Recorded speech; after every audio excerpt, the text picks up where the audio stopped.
Hey guys, welcome back to the second video blog, and just keep in mind that we just kind of threw this together because we thought it'd be fun. If people like it and the response is good, we will up production value. It'll be spectacular, I promise. Okay, so I wanted to get to more questions, just like we did on the last one. If you haven't seen the last one, I'm sure it's available on robdimension.com or on YouTube. There'll be links on my Facebook or whatever. Or look up for Matt Barnes. He'll actually have links too. Matt, did you have a question this time? Sure. I think that after last week when we were talking about crowdsourcing, it would be interesting to get your opinion, especially because you brought up Veronica Mars. What do you think about studios doing crowdsourcing ventures like that? You know, I think that look, crowdfunding happens because of fans. It's cut and dry. If it wasn't for the fans, then the crowdfunding wouldn't happen. So if people are willing to support a Veronica Mars movie, which I watched some of the show. My wife and my daughter really watched it, and they were excited for the movie to come out. I don't really have an issue with it. You know, like if first of all, if anything, it may alert new people to a site like Indiegogo or Kickstarter that possibly wouldn't, ever visit that site in the meantime. And the same people that give to Veronica Mars are the same people that give to like a Spike Lee movie.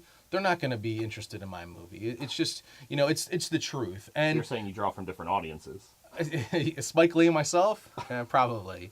Uh, and in all honesty, maybe this is an opportunity for people to take back films again, and where, I think it's always the thought process is that the studios are always right over your back, so you can't do this or you can't do that.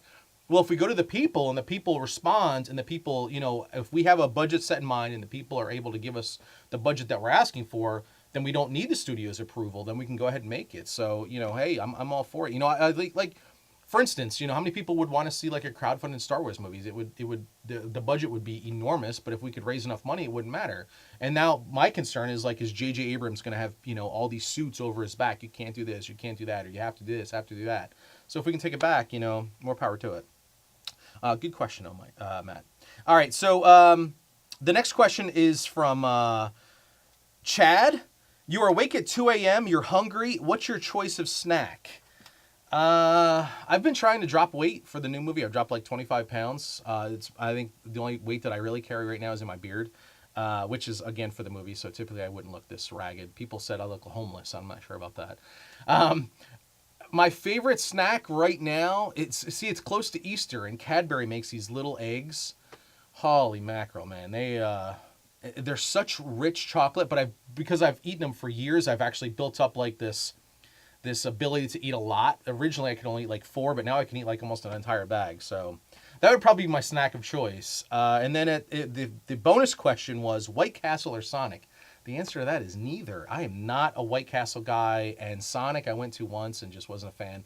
Fast food, I don't really do a lot of fast food. I don't know if you classify Moe's, which is a Mexican restaurant, south of the border eatery or whatever they want to call it. I don't know if they really call that fast food, but I like that a lot. I tend to like Mexican food. I like Chinese food. Those would be, I guess, my fast food vices.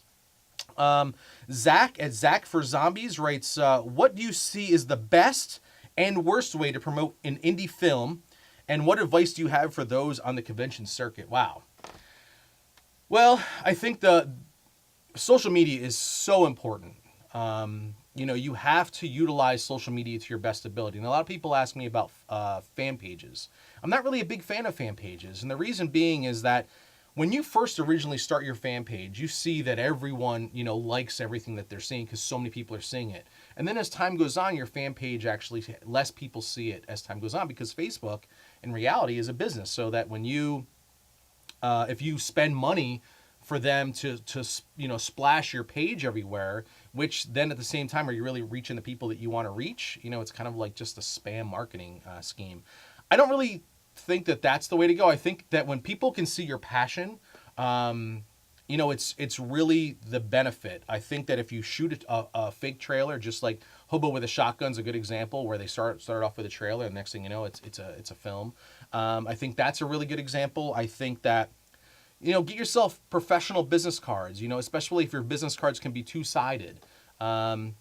Things like that. Have a good, he talked about conventions. If you're at a convention, first of all, I recommend doing as many conventions as possible, as many appearances as possible. Have a good setup. Have a banner. Have, DVDs. Have free stuff to give away. All of that is important. People love free stuff. We have like a guy named Joe Davis who hooked us up with baggage pens. And I think he got us like 250 pens, and we were handing out baggage pens that had our website and the film on it. I think the worst way is just overly spamming. Like eventually I think people get tired of seeing the same stuff spammed. What I try and do is, whether it's an update with video information, you can kind of mask it by thanking people that have donated or have kicked into your film. If you were going to do crowdfunding, where you can say, hey, and look, and thanks to Matt Barnes for supporting the movie. You also can have a chance to join in at you'vebeenrobfilms.com or whatever. But I really think that, guerrilla marketing, pick up a book about guerrilla marketing and see what people used to do. That stuff hasn't changed. When I used to run a professional wrestling company called the PWF. It was Steve Carino and another guy, Brian Regal. And I'm going to tell you right now, man, we used to go from like telephone pole to telephone pole and hang up posters, and all that is exactly the same today. You can't just make an event on Facebook and expect people to come. It just does not happen anymore. Sometimes you have to give away your movie for people to see it. It's just the truth, There's a lot of film festivals that are out there that have no entry fee.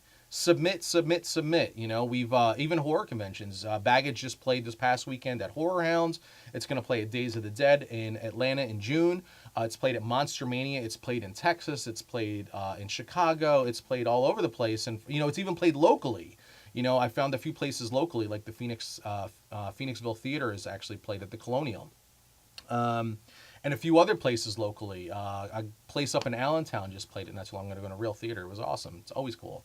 So that would be my best. I mean, you have to be aggressive. If you're going to make it and sit on it and be, I have advice for filmmakers, man. You have to be aggressive and you have to be passionate about what you're doing, because if you're not, nobody's going to care. If you don't invest in yourself and you're not excited about it, why would anyone else, be able to invest, or would anybody else care? Let me see here. Todd Staruch, a good friend of mine, he runs the Grindhouse film. It's like a film day that he does up in Union, New Jersey. How do you maintain your youthful appearance and girlish figure? Now, that's a good question. I try not to eat a lot of garbage, and I think I owe it to my parents for, making me look so young. But, I mean, the beard is just killing it.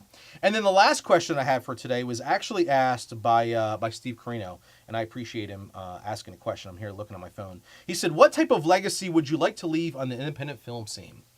And that's a tough one. I think I'm not somebody that really needs a lot of accolades for, it's nice to hear people that love your movie or that you win an award or whatever, but I truly want to make it for people to see. That to me is the best. When people have invested in me, the best thing that happens from that is that the people that invested in me have nothing but positives to say or really believe in you. And then the second time they come back again because, they really see what you're doing and how much passion that you have and how much that you believe in what you're doing. And I think that's important. I think that the legacy would be is that I just want to be thought of as someone that, loves this genre, and I want to help other people. I want to help other filmmakers make their movies. If you're sitting on the sofa and you're debating about making a movie, I encourage you to get off your ass and go out and start making that movie. There's a lot of times where I say I could have or I should have, but how many times can you say like that you actually said I did? I made the steps ahead to do what I had to do. Positivity is the key. If you're nothing but negative, if you're cloaked in failure, from Jerry Maguire, which I think is a great movie as far as sales go. It's the same thing, man. You have to be positive. Hang around positive people. Be motivated. Get done what you want to get done.